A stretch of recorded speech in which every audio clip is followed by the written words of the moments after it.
Welcome back to Crimson Drive, driven by NASCAR. Roger Hoover now pleased to be joined by Alabama offensive lineman Wilkin Formby here at the podcast studio, the Advantage Center at Bryant-Denny Stadium. And Wilkin, roll tide. How's the season going for you? It's going well. It's going well.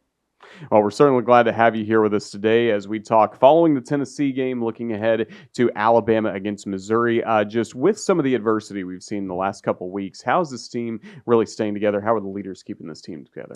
I think to start off, we have a very player-led team. So you're seeing guys kind of that you would expect leaders on our team step up and kind of take charge and keep us all together. But we're not pointing fingers at each other, and we're kind of just taking this on as a team.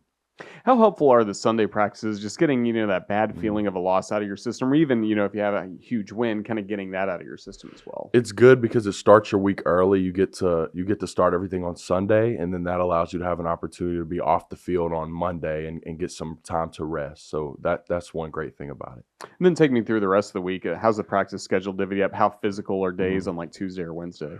Yeah, so Tuesday and Wednesday are definitely our more physical days. We're going to have more reps and stuff and more time to do scout team looks, and those are more packed days, longer days. And then as the week goes on, we kind of start taking layers of pads off and start doing more, just focusing on fundamentals and things like that, less contact. Well, that's certainly good to hear about as Alabama gets to return home coming up this Saturday against Missouri. I know you got to be fired up to be back at home with the home fans, right? Yeah, I can't wait. It's nothing like playing at home. It is fun to play on the road and stuff and get to see those different atmospheres, and like when it really makes you, it gives a sense of togetherness for the team when you're running out there and it's our 70 guys versus their 100,000 fans. That's it's fun to take on that adversity and to have that bond with each other, but there's nothing like playing at home, especially at Bryant-Denny. How does this offense stay on the same page on the road with all the signals because of the noise and different things like that? Yeah, I think our coaches do a great job game planning throughout the week and making it dummy proof for us, making it hard to mess up our plays and things like that. And I think Jalen does a great job communicating to the offensive line and stuff, and also the right guard next to me communicating, and the center Parker Brails for him communicating with us and things like that. Let's talk about some of your teammates on the offensive line. Let's start with the man you just mentioned, Parker Brailsford. What's he meant to this football team? He means a lot. Like, he's off the field and on the field. He's so calm, and he's not he doesn't speak a whole lot, but he's very calm. And when we're on that field, he takes charge. And there's one thing you can rely on. He's so smart that you can rely that he's going to bring the right things to the table. And you can rely a lot on him, especially having a center that has experience like he does. Certainly good to have. And then for you, I think everybody kind of looked in August at the position battle at right tackle between you and Elijah Pritchett. How'd you guys handle that? Obviously, your teammates, you spelled him for a stretch against Tennessee, vice versa at different times this year. How did you guys still compete but still maintain a good friendship? Yeah, I mean, we have a great friendship and a great bond. And like whenever I'm in, he's looking at me and watching me and telling me, hey, I see this, I see that, go change this. And I'll do the same for him when he's in. And I kind of think like during the week, we still compete and we still battle. But then right when it comes game time, it's us versus them. And it's not about who's playing and who's not playing. It's just about us beating the team that we're playing. And then you mentioned him earlier, right guard right next to you, Jaden Roberts. What does he do well? J-Rob he's a specimen, and he's very strong, and everyone knows that, you know what I mean?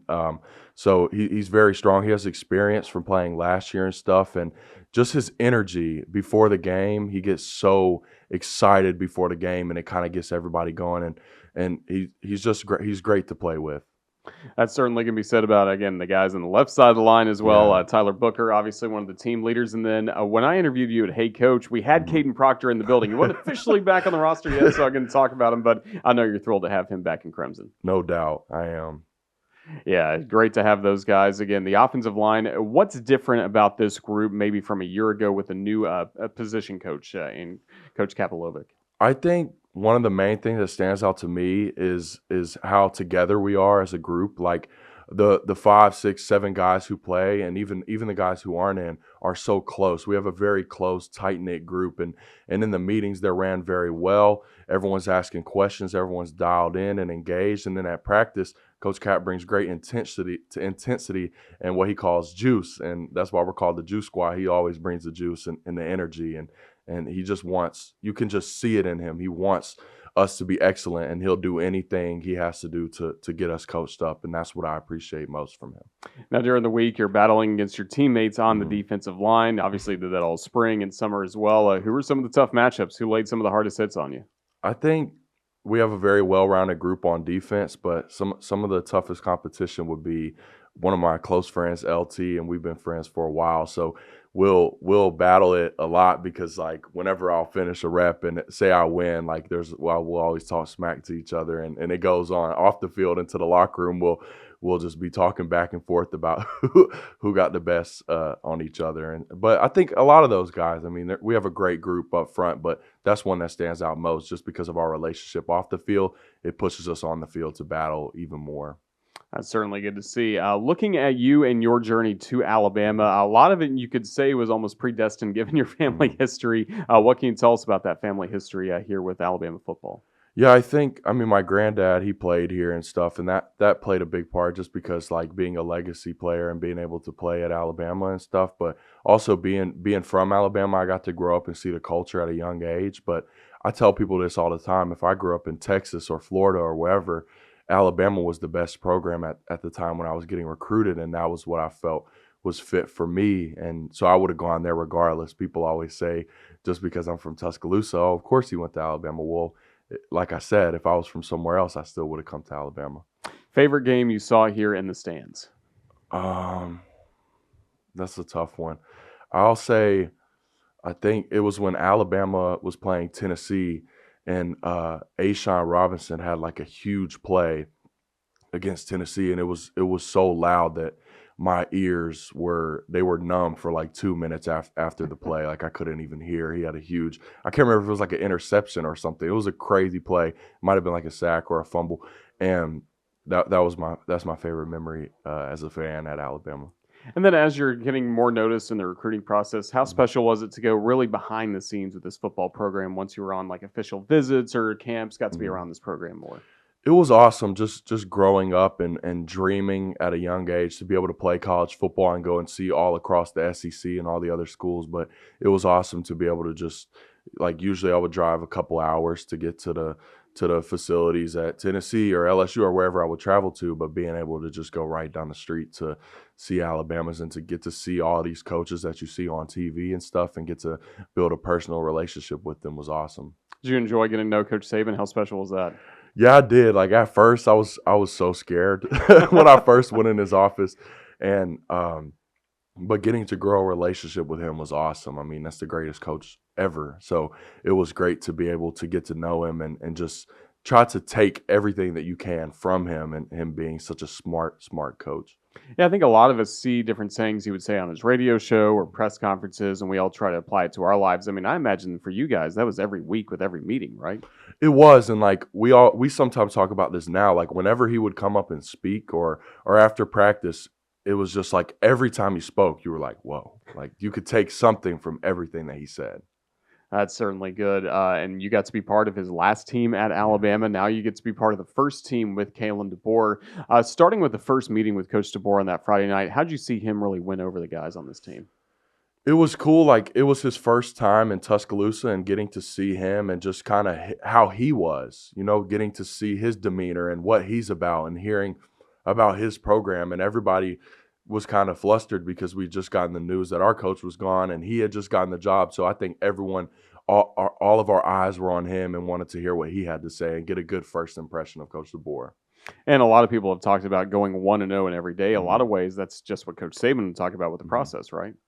Yeah, it is. It is. And I think Coach DeBoer respected a lot of the standard that Coach Saban had in place, and he kind of used some of that to build his version of the standard when he got here. And he kept the fourth quarter program. Yeah. And of course, a lot of good work done by you in the weight room. How much do you enjoy the weight room atmosphere that's built here by Coach Ballou? I love the weight room, and that was one of the biggest draws to Alabama. I knew that the strength staff was incredible, and also that brings me to another point. When Coach Saban announced his retirement, and they said that they were going to keep the weight room staff, I was ecstatic because they do a wonderful job, and Coach Ballou and the guys around him do a great job, and they give you a why behind everything, and they always like to say they just turn us to animals. Yeah, with that, how competitive do you guys get in there? We get very competitive because there's a lot of technology and it shows there's leaderboards and it shows your number right after you do the lift.